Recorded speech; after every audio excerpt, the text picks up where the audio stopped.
Hello guys, welcome. This is Deepika from wealthandhealthmastery.com, and in today's video we are going to take a look at the stock market today. US stocks went up on Monday mainly due to tech companies as investors thought about the effect of President Joe Biden's leaving the presidential race. The S&P 500 went up by as much as 1% and the tech-focused Nasdaq Composite increased by about 1.3%. Both had just experienced their biggest weekly losses since April. The Dow Jones Industrial Average rose by 0.4% after a steep drop on Friday. Chip giant Nvidia led a broad tech recovery after heavy losses last week as investors moved away from large cap stocks. Investors are looking at a new political situation after Biden said he would not run for re-election and supported his Vice President Kamala Harris as the Democratic nominee. This surprise could make the already unstable stock market even more unpredictable, taking attention away from this week's many earnings reports and important inflation data.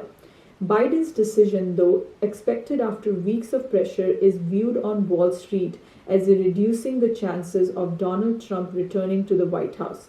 This might lead to some selling of Trump trade investments that were thought to benefit from a second Trump presidency, like Bitcoin, stocks, and higher US bond yields. The yield on the key 10-year Treasury bond dropped early on Monday.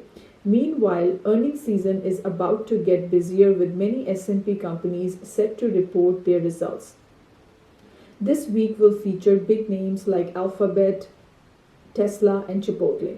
Nvidia rises 4% as chip stocks rebound. Chip stocks bounced back on Monday after a week of big losses in the semiconductor sector.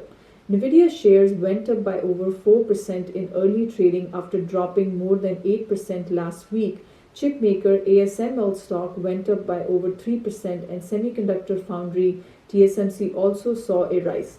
The chip sector has faced big losses recently as investors moved away from tech stock. Last week, the declines worsened due to new geopolitical challenges for the semiconductor industry. So that's it for today from the news section. So I'll see you tomorrow with another stock video. So stay tuned for that. And if you have not subscribed to the channel, please do so you don't miss any video from the channel. Thank you very much and have a wonderful rest of the day. Bye-bye. Take care.